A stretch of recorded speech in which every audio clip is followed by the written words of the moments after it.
শুভ সকাল বন্ধুরা, তোমরা সবাই কেমন আছো? আশা করি সবাই ভালো আছো, আমরাও ভালো আছি। সকালবেলা সোনা বাবাকে স্কুলে দিয়ে ফিরে তারপরে আমি সকালবেলা যাবার আগেই সমস্ত কাজ গুছিয়ে নিয়েছিলাম। ভেবেছিলাম যে ঘরবাড়ি পরিষ্কার করে যাই, তাহলে এসে আর বেশি একটা কাজ থাকবে না। কিন্তু সোনা বাবা যখন সকালবেলা ম্যাগি খেয়েছিল না, মনে হয় একটু ম্যাগি খাটে পড়েছিল। ও তো খাটে বসেই খায়, আমরাও খাটে বসেই খাই। তারপরেই ভাবলাম যে না, আজকেই চাদরটা চেঞ্জ করে নিই, বেড কভারটা চেঞ্জ করে নিলে ভালোই হবে। আর একটু যদিও অসুবিধা হবে, আর ওর পাপা যেহেতু আজকে আনতে যাবে না, সেইটাই ভেবে নিয়েছিলাম। তারপরে তো সমস্ত কাজ ছড়িয়ে গেছিলো, একটা ভেবে সব কাজ গুছিয়ে নিয়েছিলাম, ঘরবাড়ি পরিষ্কার করে নিয়েছিলাম। তারপরে যখন আবার বেড কভারটা তুললাম, তারপরে ভাবলাম যে না, ফ্যানগুলোও পরিষ্কার করে নিই। একেবারে রেগুলার ফ্যানগুলো পরিষ্কার করি না, একদিন ছাড়া ছাড়া আমি ফ্যানগুলোকে মুছে নিই। তারপরে ভাবলাম যে না, আজকেই করে নিই যখন একবার। আর মাথায় যদি একবার কাজের ভূত চাপে না, কিছুতেই যেন নামানো যায় না, আর চোখ দুটো সেই এদিক ওদিক চলে যায়। আর এই নিচটাও আজকে অনেকটা নোংরা ছিল, কেননা রাতের বেলায় না ওই সোনা বাবা সন্ধ্যাবেলা খেলছিল, আরও কয়েকটা বাচ্চারা ওই বাইরে থেকে কী সব কাগজ টাগজ, তারপরে সে ওই যে জলের জারের যে কন্টেনারগুলো দেখো, ওই কন্টেনারগুলোর মধ্যে বালি নিয়ে এখানটায় খেলছিল, তো সেইগুলো এক জায়গায় জড়ো করা ছিল। রাতের বেলা আমি আর পরিষ্কার করিনি। আর তাই ভাবলাম রাতেরবেলা তো ঝাড় দিয়ে বাইরেও ফেলা যায় না, সেই কারণেই আমি সমস্ত কিছুই সকালবেলাটাই ঝাড়টার দিয়ে পরিষ্কার করে নিচ্ছি। আর সকালবেলা যখন সোনাবাবাকে দিতে গেছিলাম, তখন আজকে ভীষণ রোদ ছিল, জানো তো।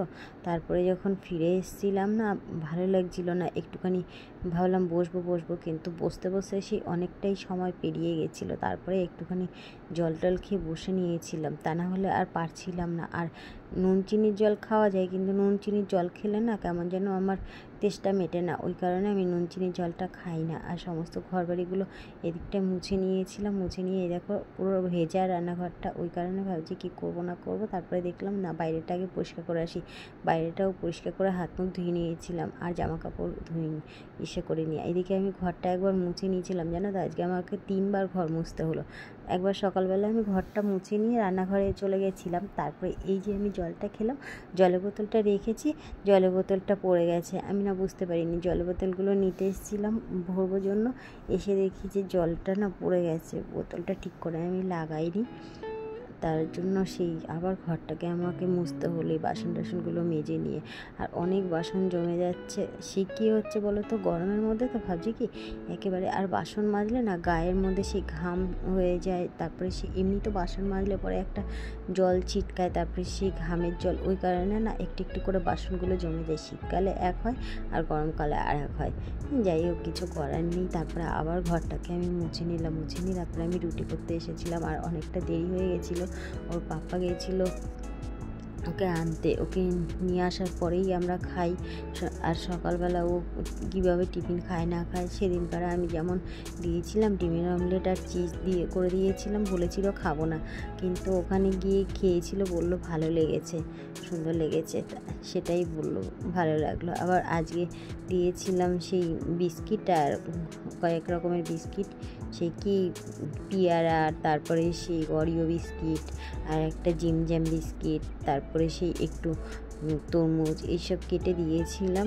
বেশ খেয়েছিল, কিন্তু বসে থাকি কেন, যদি ও না খায়, যদি কোনো নেশা করে, ওই কারণে একটু বসে থেকে ওকে নিয়ে আসে। আর আনার পরে খেলে পরে না একটু ধীরে সুস্থে খাওয়াও যায়।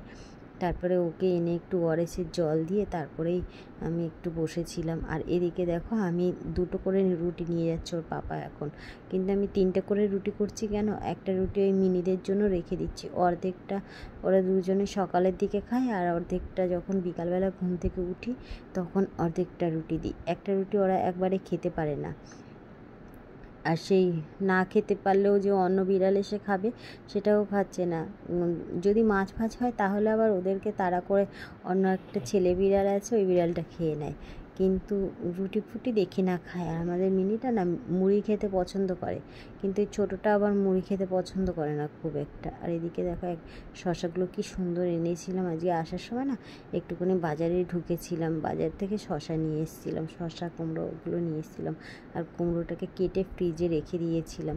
আর এদিকে দেখো, বাসনগুলো মেজে রাখলে পরে এখন এমনিতেই জলগুলো ঝরে যায়, কারণ বর্ষার সময় শোকায় না, বর্ষার সময় সে বাসন তোমাকে কাপড় দিয়ে মুছতে হবে, তারপরে আবার নাহলে ফ্যানের নিচে দিতে হবে।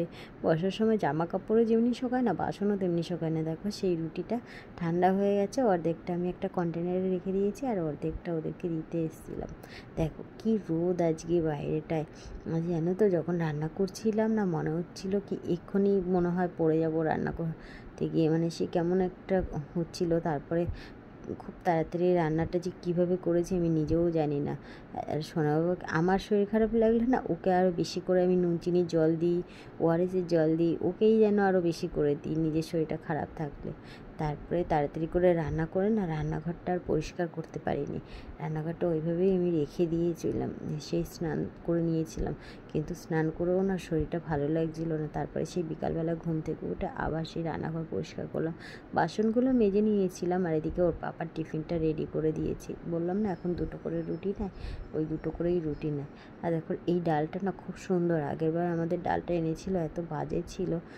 একই দোকানে ডাল আনলেও না একটু অন্যরকম হয়, ওরা তো আর জানে না। আর আমি এখন এই গরমের মধ্যে তো প্রত্যেক দিনই সেই টক ডালটা করার চেষ্টা করি, তেঁতুল দিই, আমটা খুব একটা দিই না, আমটা চাটনি করি তো ওই কারণে আমটা আছে, কালকে করব হয়তো, সেই কারণে আজকে আমি সেই তেঁতুল দিয়েই করেছিলাম আমের চাটনি, সে ডালটা ভালো লাগছিলো। আর এখানে এঁচোড়টা নিয়ে এসেছিলাম আর সাথে একটু চিংড়ি মাছ নিয়ে এসেছিলাম।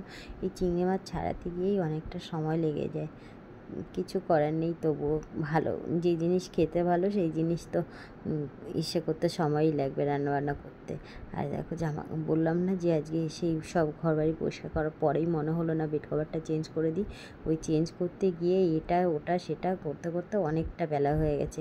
ভাবি এটা একটু কেচে নিই, ওইটা একটু কেচে নিই, জামা কাপড়গুলো এখন মেলে দিয়ে তারপরে আমি রান্নাঘরে আবার যা বাদ বাকি রান্নাটা ছিল সেরে নিয়েছিলাম। আর দেখো সোনা বাবা পুরো ঘেমে ঝোল হয়ে গেছিলো, ওর মাথা থেকে না এমন মাথা ভিজে গেছিলো।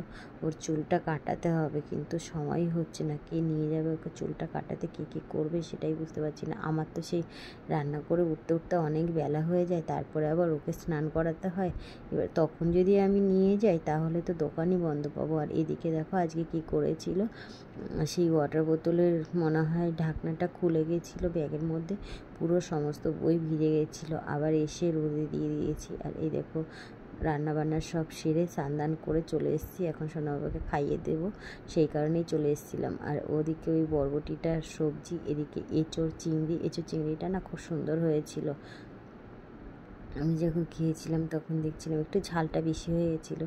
আর সন্ধ্যাবেলা ঘুম থেকে উঠে সোনাবাবাকে একটুখানি তরমুজ দিয়েছিলাম। আর আমি দুপুরবেলা না আজকে ভাত খাইনি, তার জন্য একটুখানি মুড়ি মাখা করে নিয়েছিলাম। দুপুরে আমার আর খেতে ইচ্ছা করছিল না কিছু, সেই কারণেই আর খাইনি। তারপরে সন্ধ্যাবেলা সোনা বাবা পড়তে বসেছিল আর আমি একটু মুড়ি খেয়েছিলাম। আর ও পড়তে বসে যে কত দুষ্টু করতে পারে সেটা কি, আর যদি জানলাটা খোলা থাকে তাহলে বাইরের দিকে তাকিয়ে থাকে, জানো তো। এমনি পড়ে লেখে, কিন্তু ওই যে বাইরে সোজাসুজি রাস্তাটা আছে না, ওই রাস্তায় বাচ্চারা খেলবে ইসে করবে, ওই দেখবে। আর দেখো রাতেরবেলা আবার আমি ঘরটা মুছে নিয়েছিলাম, ওই জামা কাপড়গুলো ভাঁজ করলে না কেমন যেন ঘরের মধ্যে একটা ধুলোবালি থাকে, সেই কারণে